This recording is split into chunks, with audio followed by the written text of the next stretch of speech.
Hello friends, law study में आपका स्वागत है।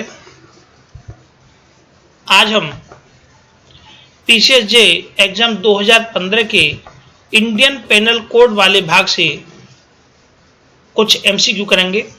ये एमसीक्यूज मैंने पूरी डिटेल के साथ आपको समझाए हैं, जिसमें मैंने उनकी पूरी धाराओं को डिस्कस किया है, क्योंकि उसमें और भी जो प्रश्न बनते हैं उनको भी मैंने यहाँ साथ में लिया है।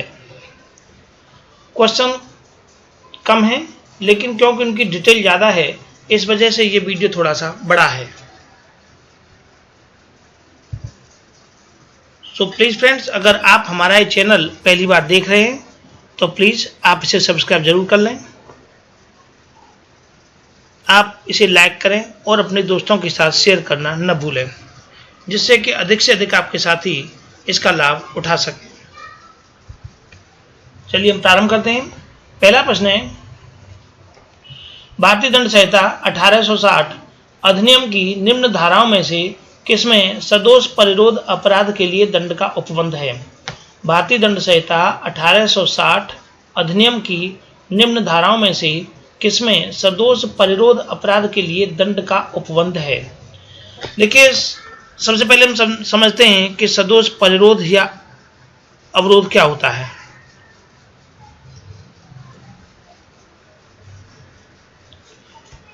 सदोष अवरोध और दूसरा है सदोष परिरोध।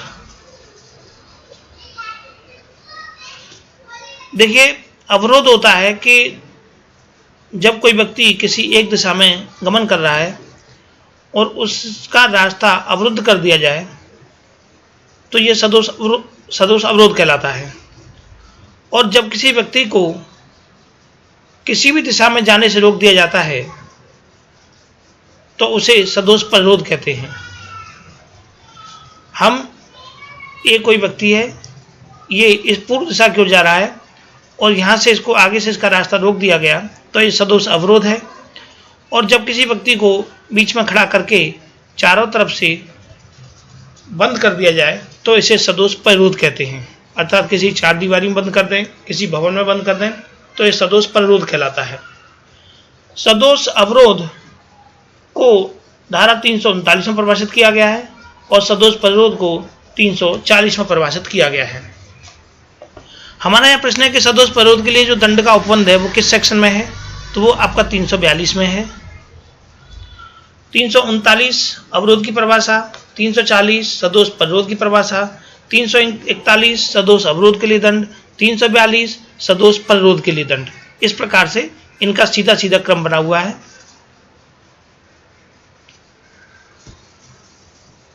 339, 340, 341 और 342।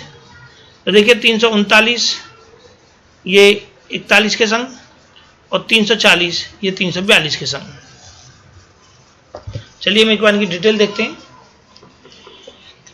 पहला 340 कहता है कि जो कोई किसी व्यक्ति को इस प्रकार से सदोष अवरोध करता है कि उस व्यक्ति को किसी निश्चित परिसीमा में जाने से निवारित कर देता है अथवा रोक देता है तो वो सदोष परिरोध कहलाता है।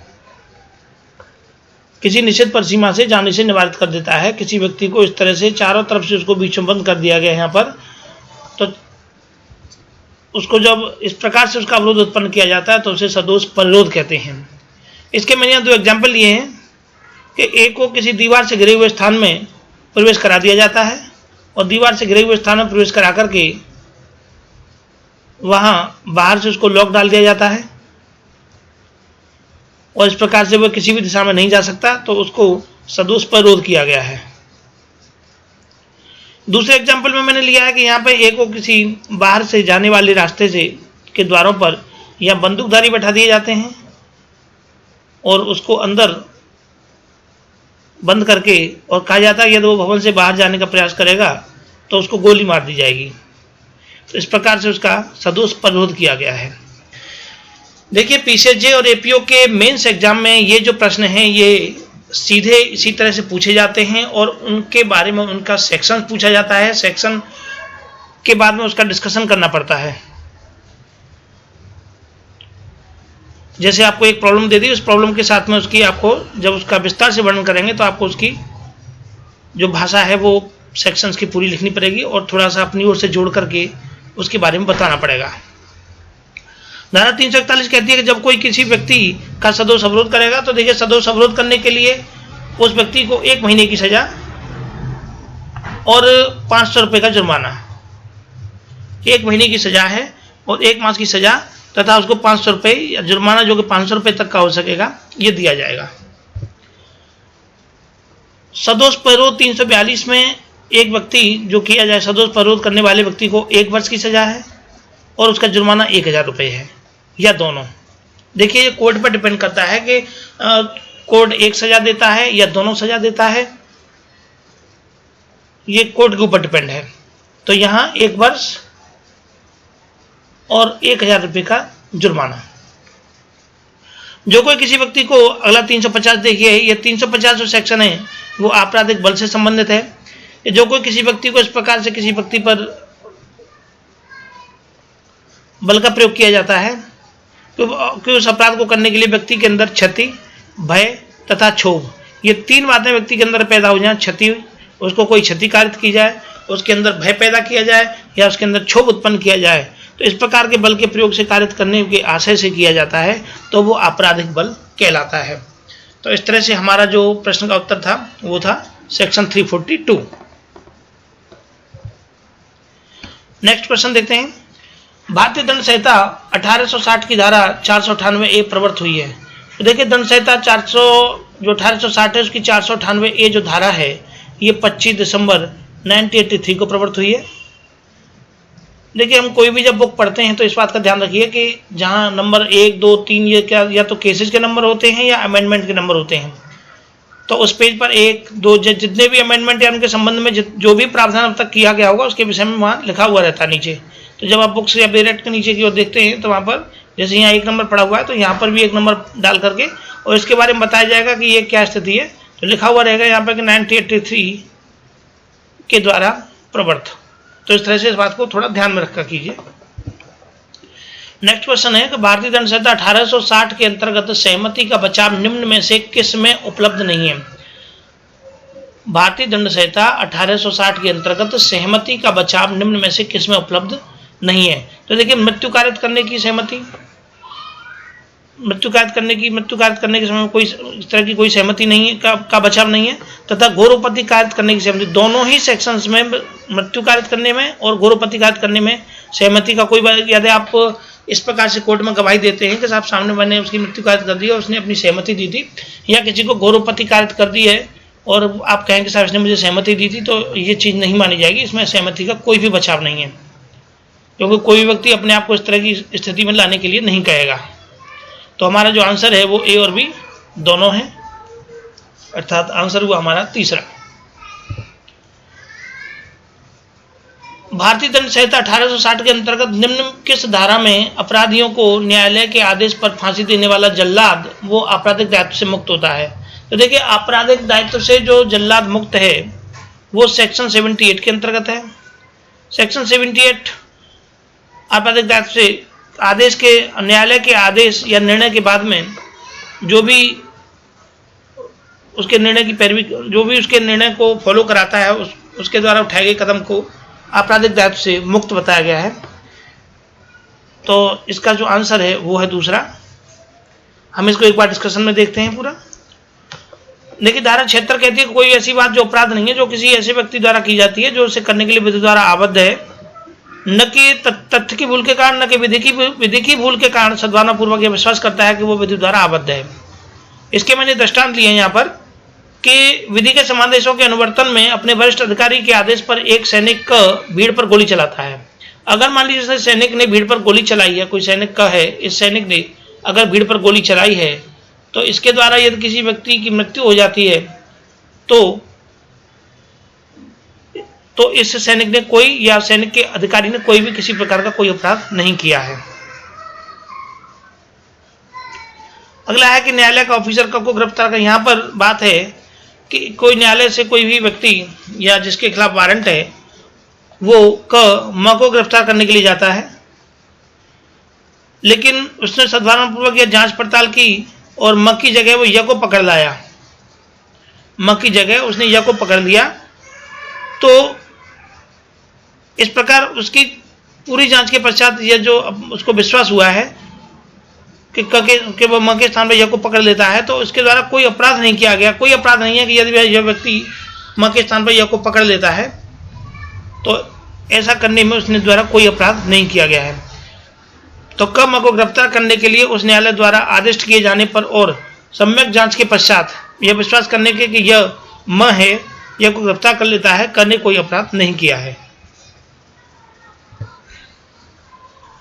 धारा 77 कहती है कि कोई बात अपराध नहीं है जो कि न्याय कार्य करते हुए किसी न्यायाधीश द्वारा ऐसी किसी शक्ति के प्रयोग में की जाती है। तो देखिए, न्यायाधीश को जो शक्ति है, ये प्रश्न पूछा जाता है कि न्यायाधीशों को जो न्याय कार्य करते हुए शक्ति प्रदान की गई है वो किस सेक्शन में है, तो वो 77 में है। धारा 78 कहती है कि यदि कोई बात जो न्यायालय के निर्णय या आदेश के अनुसार के अनुसरण में की जाए, न्यायालय के आदेश या उसके अनुसरण में की जाती है और उस न्यायालय का ऐसा निर्णय था या आदेश देने की उसकी अधिकारिता भले ही नहीं रही हो, लेकिन परंतु जिस समय जो व्यक्ति उसका पालन कर रहा है उसके आदेश पर कार्य करने वाला व्यक्ति सद्भावनापूर्वक विश्वास करता है कि उस न्यायालय की ऐसी अधिकारिता थी, तो यहाँ जो जल्लाद की फांसी देने वाला जो प्रावधान है वो इस आर्टिकल 78 के अंतर्गत है। 79 और देख लेते हैं एक बार कि कोई भी बात अपराध नहीं है जो किसी ऐसे व्यक्ति द्वारा की जाए जो उसे करने के लिए विधि द्वारा न्यायानुमत हो, तो या तथ्य की भूल के कारण न कि विधि की भूल के कारण वह सावधानपूर्वक यह विश्वास करता है कि वह उसे करने के लिए विधि द्वारा न्यायानुमत है। देखिए, इस सेक्शन को मैं कि एक व्यक्ति, इसको आप एग्जाम्पल से समझिए। जैसे एक व्यक्ति है, इसने ये देखता है कि बी ने कोई मर्डर किया है, उसको ऐसा लगता है कि बी के द्वारा किया गया कार्य हत्या प्रतीत होता है, तो यह इसको सद्भावनापूर्वक काम में लाए गए अपने श्रेष्ठ निर्णय के अनुसार ये अपने सद्भावनापूर्वक इसको उन सभी उचित साधनों का प्रयोग करते हुए जो कि हत्यारोपी के लिए सरकार के द्वारा निर्धारित की गई है। न्यायालय के द्वारा बताया गया है कि आप किसी ऐसे हत्यारोपी को गिरफ्तार कर सकते हैं, पकड़ सकते हैं, पकड़ करके उसे संबंधित थाना या मजिस्ट्रेट के सामने पेश कर सकते हैं। तो ए जब बी को हत्या करते हुए देखता है और उसे लगता है कि हत्या है, तो वह ए बी को पकड़ करके मजिस्ट्रेट के सामने या थाने के भारसाधक अधिकारी के सामने प्रस्तुत कर देता है। तो भले ही बाद में बी छूट जाता है, भले ही बाद में ऐसा लगता है कि बी ने जो ये हत्या की थी ये अपने सेल्फ डिफेंस में की थी, बी ने इस व्यक्ति का जो मर्डर किया था ये अपने सेल्फ डिफेंस में किया था, प्राइवेट प्रत्यक्षा के अधिकार में किया था, तो इसको इसके द्वारा किसी प्रकार का कोई अपराध नहीं किया गया। ए के द्वारा किसी प्रकार का कोई अपराध नहीं किया गया, भले ही बाद में यह पता लगता है कि बी के द्वारा जो की गई हत्या थी वो सेल्फ डिफेंस में की गई थी। तो यदि बी ए पर मुकदमा करना चाहे कि आप मुझे यहाँ पकड़ के लाए थे और मैं तो इस तरह बरी हो गया हूँ, या मेरे द्वारा जो की गई हत्या थी सेल्फ डिफेंस में की गई थी, तो बी ए पर मुकदमा नहीं ला सकता है। चलिए नेक्स्ट क्वेश्चन देते हैं कि भारतीय दंड संहिता 1860 निम्न किस धारा में व्यक्तिगत सुरक्षा के अधिकार के कार्यान्वयन में मृत्यु कारित की जा सकती है। देखिए, प्राइवेट डिफेंस व्यक्तिगत सुरक्षा के अधिकार का जो कार्यान्वयन है वो धारा 100 और 103 में है। यहाँ शरीर की रक्षा की, बॉडी की बात की जा रही है और यहाँ प्रॉपर्टी की बात की जा रही है। शरीर की प्राइवेट प्रत्यक्षा के अधिकार के अंतर्गत और यहाँ प्रॉपर्टी की प्राइवेट प्रत्यक्षा के अधिकार के अंतर्गत किसी व्यक्ति की मृत्यु कारित करने का अधिकार है। तो देखिए, धारा 100 के अंतर्गत कुछ ऐसी परिस्थितियां हैं, कुल 6 परिस्थितियां हैं जिनमें किसी व्यक्ति की मृत्यु कारित की जा सकती है, और धारा 103 के अंतर्गत 4 ऐसी परिस्थितियां हैं जिनमें किसी व्यक्ति की मृत्यु कारित की जा सकती है। लेकिन धारा 99 के उपबंधों के अधीन रहते हुए धारा 99 में कुछ ऐसे निर्बंधन या उपबंध किए गए हैं जिसके अधीन रहते हुए आप किसी व्यक्ति की मृत्यु कारित कर सकते हैं। 99 में जो कंडीशन दी हुई है उन कंडीशनों के अकॉर्डिंग आपको अपने शरीर की और अपनी संपत्ति की प्राइवेट प्रत्यक्षा का अधिकार प्राप्त है। तो चलिए देखते हैं। धारा 100 कहती है कि अपनी शरीर की प्राइवेट प्रत्यक्षा का जो अधिकार का विस्तार है पूर्ववर्ती अंतिम धारा अर्थात 99 के अधीन वर्णित निबंधनों के अधीन रहते हुए किसी हमलावर की स्वेच्छा मृत्यु कारित करने या कोई अन्य उपति का मृत्यु कारित की है या कोई अन्य उपति कारित करने का करने तक है। यदि वह अपराध जिसके कारण अधिकार का प्रयोग का अवसर आता है, आपके अधिकार के प्रयोग का अवसर आपको मिलता है, तो उसके लिए क्या क्या निर्बंधन है वो धारा 99 में दिए हुए हैं। पहला है इसमें कि आप किसी व्यक्ति मृत्यु कार्य किस प्रकार कर सकते हैं। पहला है कि ऐसा हमला जिससे कि युक्त रूप से यह आशंका कारित होती है कि अन्यथा ऐसे हमले का परिणाम मुक्त उस व्यक्ति जिस व्यक्ति के द्वारा आपके ऊपर हमला किया गया है और आपको ऐसा लग रहा है कि सामने वाले व्यक्ति के द्वारा अगर हमने चोट इसको नहीं पहुंचाई तो ये हमारी मृत्यु कारित कर देगा, तो ऐसी स्थिति में आप किसी व्यक्ति की मृत्यु कारित कर सकते हैं। तो पहला ये है कि आपको यदि ऐसा लग रहा है कि सामने वाला व्यक्ति हमारी हत्या कर सकता है, हमें मार सकता है, तो आप सामने वाले को खत्म कर सकते हो। दूसरा ऐसा कि कोई घोरोपति, ऐसा प्रतीत होता है कि हमको कोई ऐसी घोरोपति कारित हो सकती है, जिससे कि हमारा कोई अंग भंग हो सकता है या हमें ज़्यादा लंबे समय के लिए प्रॉब्लम रह सकती है, तो भी आप किसी व्यक्ति की मृत्यु कारित कर सकते हो। घोरोपति 320 में परिभाषित है और इसमें 8 प्रकार की उपपत्तियां दी गई हैं और जिसमें 20 डेज का टाइम रहता है। 20 डेज तक यदि कोई व्यक्ति बेड रेस्ट पर रहता है तो वो घोरोपति की श्रेणी में आता है। तीसरा है कि बलात्संग करने के आशय से, रेप करने के आशय से किया गया कोई हमला, कोई व्यक्ति किसी आपकी बहन, आपकी बेटी, आपकी माता, आपकी पत्नी, किसी पर भी इस प्रकार का हमला करता है और वो रेप करने के आशय से किया गया है, तो भी आप उस व्यक्ति की मृत्यु कारित कर सकते हैं। चौथा है कि प्रकृति विरुद्ध काम तृष्णा की तृप्ति के आशय से किया गया हमला। प्रकृति विरुद्ध यदि कोई काम तृष्णा की तृप्ति के लिए यदि कोई व्यक्ति इस प्रकार का कार्य करता है, प्रकृति विरुद्ध यौन अपराध की दृष्टि से यदि कुछ कार्य ऐसा किया गया है, ऐसा हमला करता है, तो भी आप व्यक्ति को मार सकते हैं। पांचवा है कि व्यपहरण या अपहरण, यदि व्यपहरण किया जा रहा है या अपहरण किया जा रहा है, इसके करने के आशय से किया गया हमला, तो भी आप सामने वाले को मार सकते हैं। और छठवां यह है कि इस आशय से किया गया हमला कि किसी भी व्यक्ति को ऐसी परिस्थितियों में सदोष परिरोध किया गया है, किसी व्यक्ति को चारों तरफ से बंद किया गया है, तो इस तरह का व्यक्ति भी उसको मार सकता है, भले ही लेकिन उसको युक्त रूप से यह आशंका होनी चाहिए कि हाँ, मैं इस समय किसी पुलिस की, प्रशासन की, प्राधिकारियों की उस पकड़ से दूर हूँ या मैं उनको ऐसी सूचना नहीं दे सकता कि वे मुझे बचा सकें। तो ऐसी स्थिति में कुल ये 6 प्रकार की आपको परिस्थितियां दी गई हैं। इन 6 प्रकार की परिस्थितियों में आपको ये अधिकार है कि आप किसी व्यक्ति की मृत्यु कारित कर सकते हैं। ये है आपका धारा 100। तो आपको समझ में आ रहा होगा, आप मुझे कमेंट बॉक्स में लिख करके बता सकते हैं।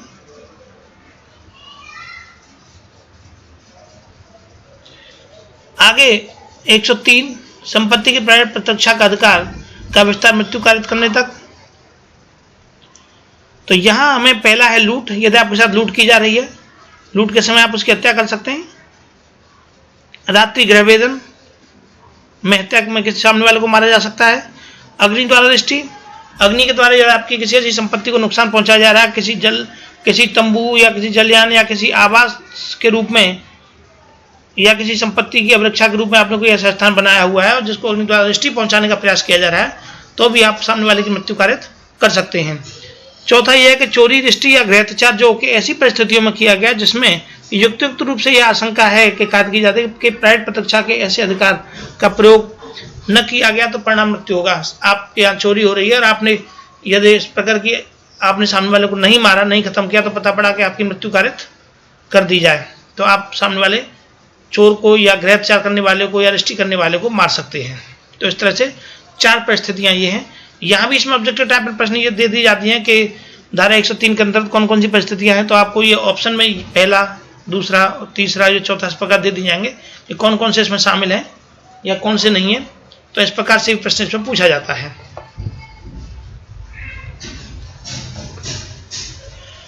अगला प्रश्न है, भारतीय दंड संहिता 1860 में नासमझ गुड़िया को आपराधिक दायित्व से छूट निम्न किस धारा में है। तो देखिए, नासमझ गुड़िया अर्थात 7 वर्ष से कम आयु के बच्चे के द्वारा किया गया अपराध श्रेणी में नहीं आता है, अपराध की श्रेणी में नहीं आता है।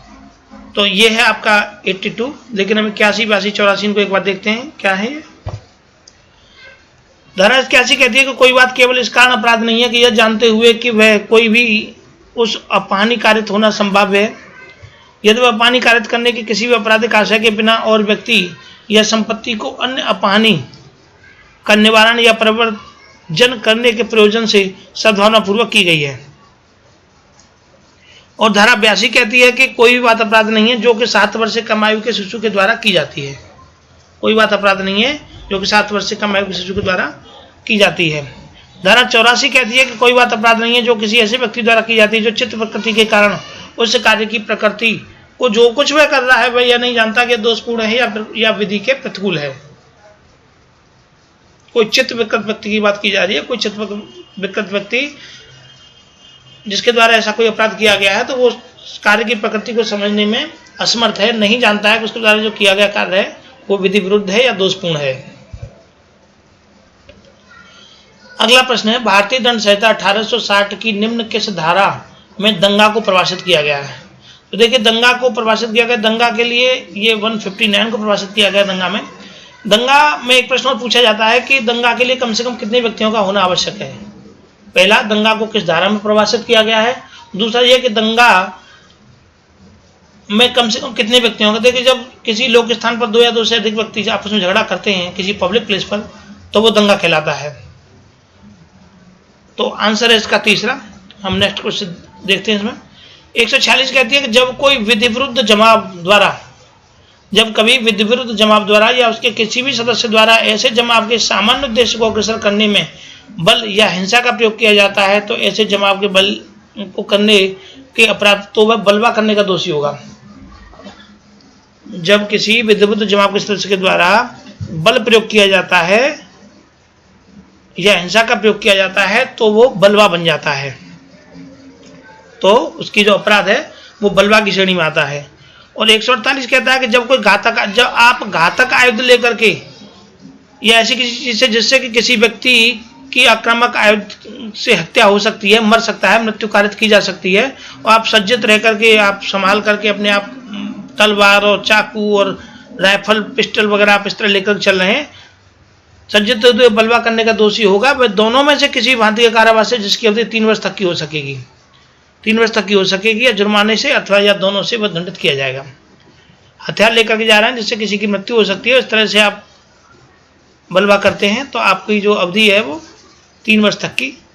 मारा नहीं है, यहाँ पर ये ध्यान रखिए, मारा नहीं है, केवल इस प्रकार के आप लेकर के जा रहे हैं, ऐसे हथियार हैं आपके पास तो आपको 3 वर्ष की सजा का प्रावधान है। अगला 149 कि विधि विरुद्ध जमाव के किसी सदस्य द्वारा या जमाव के सामान्य उद्देश्य को अग्रसर करने में अपराध किया जाता है या कोई ऐसा अपराध किया जाता है जिसका किया जाना उस जमाव के सामान्य उस उद्देश्य को अग्रसर करने में संभाव्य जानते थे तो हर व्यक्ति जो उस अपराध के लिए किए जाने के समय उस जमाव का सदस्य है वह उस अपराध का दोषी होगा। धारा 159 जो दंगा को परिभाषित किया है कि जब कि 2 या 2 से अधिक व्यक्ति किसी पब्लिक प्लेस पर लड़कर के लोक शांति में विघ्न डालते हैं तो यह समझा जाता है कि वे दंगा करते हैं। तो अतः हमारा आंसर जो था उसमें वो था सेक्शन 159। अगला प्रश्न है, भारतीय दंड संहिता की धारा 34 मौलिक अपराध को अर्थ करती है। साक्ष्य विधि का एक नियम है, दोनों ए और बी और उपरोक्त में से कोई नहीं है। देखिए, धारा 34 कहती है कि जबकि कोई आपराधिक कार्य कई व्यक्तियों द्वारा अपने सबके सामान्य आशय को अग्रसर करने में किया जाता है तो ऐसी परिस्थितियों में हर व्यक्ति उस कार्य के लिए उसी प्रकार दायित्व को अधीन मानो कि वह कार्य उसने स्वयं किया हो। तो धारा 34 किसी अपराध को मौलिक अपराध कारित नहीं करती है। धारा 34 अपराध नहीं कारित कर रही, अपराध कारित करने की धारा नहीं है धारा 34। ये केवल जैसे किसी पर 302 लगी या 307 लगी या 376 लगी, जो भी ये धाराएं लगती हैं इनमें यदि कई व्यक्तियों के द्वारा ये कार्य किया जाता है तो साथ में इनके आप FIR उठा करके देखिए। आप जब भी इस तरह की स्थिति में आएंगे देखेंगे कि आप केस वगैरह देखेंगे पढ़ेंगे तो उसमें संग में आप इनकी डिटेल हिस्ट्री देखा कीजिए। जो सुप्रीम कोर्ट हाई कोर्ट के इनके डिसीजंस होते हैं तो उसमें आप इन बड़े बड़े इन केसेस की हिस्ट्री देखें तो हिस्ट्री में आपको साथ में ये धारा मिलेंगी। 307 के साथ 34 मिलेगी, 302 के साथ 34 मिलेगी, 376 के साथ 34 मिलेगी, और जो रात्रि गृहवेदन 342 344 इन सब धाराओं के साथ में आपको धारा 34 साथ में लगी मिलेगी। क्योंकि जब कई व्यक्तियों के द्वारा कोई आपराधिक कार्य किया जाता है तो वहां कई व्यक्तियों की वजह से वो धारा 34 इसके साथ में काम करती है। तो मौलिक अपराध का धारा 34 मौलिक अपराध कार्य नहीं कर रही है, केवल ये बता रही है कि इस तरह से मिलकर के इनके द्वारा कोई कार्य किया जाता है तो वो उस श्रेणी में आएगा जो उन्होंने अपराध किया है। तो साक्ष्य विधि का एक नियम, हाँ ये ठीक है, साक्ष्य विधि का एक नियम है, ये एविडेंस में ली जाएगी कि हाँ साहब आप अमुक व्यक्ति, इतने व्यक्ति या 5 व्यक्ति थे या 6 व्यक्ति थे, या एक व्यक्ति साहब बाहर खड़ा हुआ था गेट पर, अंदर बैंक लूटी जा रही थी, और ये बाहर चौकीदारी कर रहे थे, देख रहे थे कि कोई और व्यक्ति आने जाने न पाए। अब ये जाकर के मजिस्ट्रेट साहब से यदि ये कहते हैं साहब मैंने तो कोई अपराध नहीं किया, मैं तो केवल बाहर गेट पर खड़ा हुआ था, लूट तो इन चारों ने किए साहब, मैं नहीं था, तो ये बात नहीं मानी जाएगी। तो साक्ष्य विधि का एक नियम है, साक्ष्य विधि के रूप में इसको जो है माना गया है, न कि किसी मौलिक अपराध नहीं कारित करती, केवल साक्ष्य विधि के विषय में बताती है। तो उत्तर हुआ हमारा इसमें दूसरा। नेक्स्ट क्वेश्चन है कि जबकि कोई आपराधिक कार्य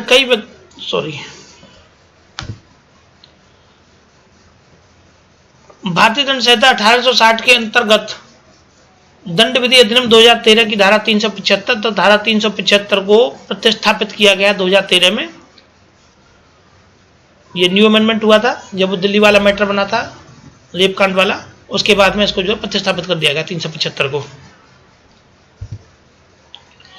अगला प्रश्न देखते हैं कि भारतीय दंड संहिता की निम्न किस धारा के अंतर्गत प्रच्छन्न गैर अत्याचार के अपराध को परिभाषित किया गया है। दंड संहिता 1860 की किस धारा के अंतर्गत प्रच्छन्न गृह अत्याचार को परिभाषित किया गया है। तो प्रच्छन्न गृह अत्याचार को परिभाषित जो है 443 में किया गया है। आप एक बात और थोड़ा सा ध्यान में रखिए कि जब भी आप इस वीडियोस को पढ़ने या सुनने के लिए बैठते हैं तो कृपया अपने साथ में बुक्स या बेरेट लेकर के बैठें, जिससे कि आप उसको आसानी से समझ सकें धारा को। अगला प्रश्न है कि एक कुत्ते को जेड की बिना सहमति के उस जेड के ऊपर भौंकने के लिए, कूदने के लिए उकसाता है। ए है इसका कोई ये डॉगी है,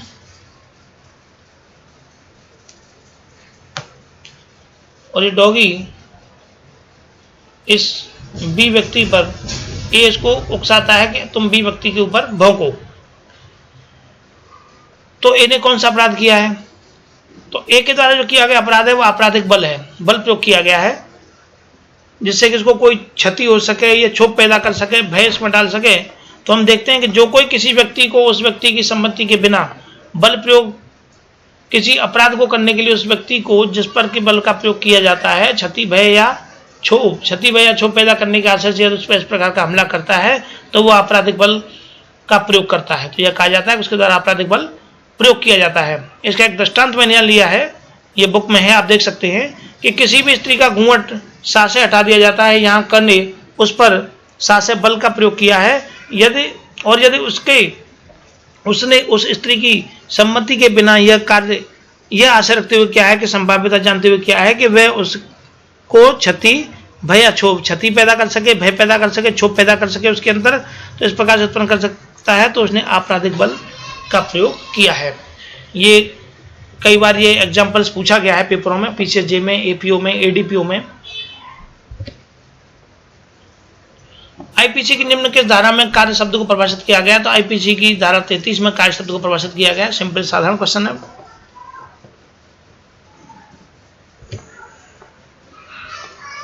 आईपीसी में कौन सी धारा रेस्पोंडेंट सुपीरियर के सिद्धांत का आपराधिक विधि में विस्तार बताती है। तो धारा 154 है जो कि रेस्पोंडेंट सुपीरियर सिद्धांत के आपराधिक दायित्व को बताती है। यहाँ इसको थोड़ा सा बेसिकली थोड़ा समझ लीजिए कि मान लीजिए कोई ऐसी जमीन है और उस जमीन पर कोई विध्वंस जमाव या कोई बलवा या दंगा होने की स्थिति है, तो उस जमीन का जो मालिक है या उस पर अधिकार रखने वाला व्यक्ति है, यदि उसे ये पता लग जाता है कि इस तरह से इस जमीन पर जो मेरी भूमि है इस पर ऐसा हो सकता है या हो रहा है या हो चुका है, तो वह व्यक्ति पहली स्थिति तो यह है कि वह आवश्यक सभी साधनों का प्रयोग करे कि वह अपनी संपत्ति या जमीन पर इस तरह का बलवा या दंगा न होने दे। अदरवाइज यदि ऐसा हो रहा है तो उसका ये दायित्व बनता है कि वो अपने सभी साधनों का प्रयोग करे। अगर नहीं हो पाता है तो वह संबंधित अधिकारियों को इसकी सूचना दे कि इस प्रकार से ऐसा हो रहा है।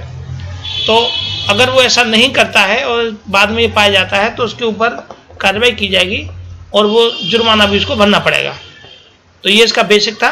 बाकी हम इसको पढ़ लेते हैं कि जब कभी कोई विधिविरुद्ध जमाव या बलवा हो, जब कभी कोई विधिविरुद्ध जमाव या बलवा हो रहा है, तब जिस भूमि पर ऐसा विधिविरुद्ध जमाव या ऐसा बलवा किया जाए, दूसरी बात, किसी भूमि पर ऐसा विधिविरुद्ध जमाव या बलवा किया जाए तो उसका स्वामी या अधिभोगी, एक तो उसका स्वामी या उसको भोग करने वाला अधिभोगी, और ऐसी भूमि में हित रखने वाला या हित रखने का दावा करने वाला कोई व्यक्ति, या तो हित रखा हुआ है या फिर ऐसा दावा करता है कि मेरी ये भूमि है, 1000 रुपये से अनाधिक जुर्माने से दंडनीय होगा। जुर्माने से जो 1000 रुपये से अधिक नहीं होगा, दंडनीय होगा, यदि वह या उसका अभिकर्ता या प्रबंधक यह जानते हुए कि ऐसा अपराध किया जा रहा है या किया जा चुका है, या इस बात का विश्वास करने का कारण रखते हुए कि ऐसे अपराध का किया जाना संभाव्य है या हो चुका है या हो रहा है या उससे संभावना है कि ऐसा अपराध होने की संभावना है, तो उस बात पर अपना शक्ति भर शीघ्रतम सूचना निकटतम पुलिस थाने के प्रधान ऑफिसर को न दे, या न दे उस पर न दे तो उस दशा में जिसमें कि उसे या उन्हें यह विश्वास करने का कारण है कि यह लगभग किया ही जाने वाला है, बिल्कुल होने वाला है, किया जा ही जाने वाला है, तो अपनी शक्ति भर सब विधिपूर्ण साधनों का उपयोग उसका निवारण करने के लिए नहीं करता है या करते और उसके हो जाने पर अपनी शक्ति भर या विधिपूर्ण साधनों का उस विधि विरुद्ध जमाव या बिखरने के लिए बलवे को दबाने के लिए उपयोग नहीं करता। तो बेसिकली मैंने आपको उसको समझा दिया कि यदि कोई ऐसी जमीन है, दोबारा समझ लीजिए एक बार, किसी इस जमीन पर कोई बलवा होने वाला है, कोई विद्युत जमाव यहाँ पर उपद्रव करने वाला है, तो इसका जो मालिक है, जो ओनर है, या इस पर जो अपना दावा करने वाला व्यक्ति है, तो इस व्यक्ति को यदि पता लग जाता है कि हो रहा है या होने वाला है या होने की ऐसी संभावना है या हो चुका है, तो वो संबंधित थाने के भारसाधक अधिकारी को उसकी तुरंत सूचना देगा। यदि वो ऐसा नहीं करता है तो 1000 रुपये से अधिक के जुर्माने से वो दंडनीय किया जाएगा। और उसके पास अपने यदि सभी साधन है तो वो अपने सभी साधनों का प्रयोग करके इस प्रकार के बलवे को या दंगे को रोक सकता है। तो आपको समझ में आ गया होगा। आप मुझे कमेंट बॉक्स में लिख कर बता सकते हैं कोई प्रॉब्लम होती है तो। आईपीसी के अंतर्गत निम्न में से किस प्रतिनिधिक आपराधिक दायित्व के सिद्धांत को मान्यता प्रदान की गई है? तो प्रतिनिधिक आपराधिक दायित्व का जो सिद्धांत है वो धारा 43 और 149 दोनों में है। तो इसका उत्तर है ए और बी। एक बार हम देख लेते हैं।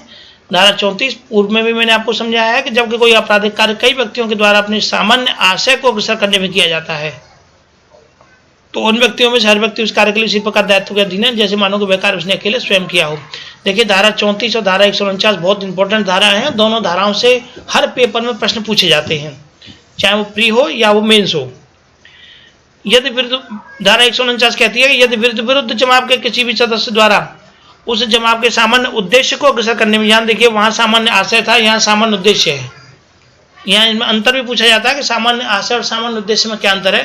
के उद्देश्य को अग्रसर करने में कोई अपराध किया जाता है तो, या ऐसा अपराध किया जाता है तो जिसका किया जाना उस जमाव के सदस्य के उस उद्देश्य को अग्रसर करने में संभाव्य जानते थे, तो हर व्यक्ति उस अपराध के लिए उसी दायित्व का अधीन है जैसे मानो कि वह अपराध उस जमाव का सदस्य उस अपराध का दोषी होगा।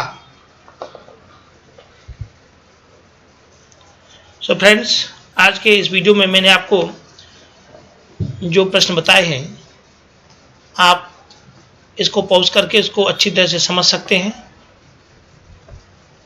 और फिर भी यदि आपको कोई समस्या रहती है तो प्लीज़ आप मुझे कमेंट बॉक्स में ज़रूर लिख करके बताएं।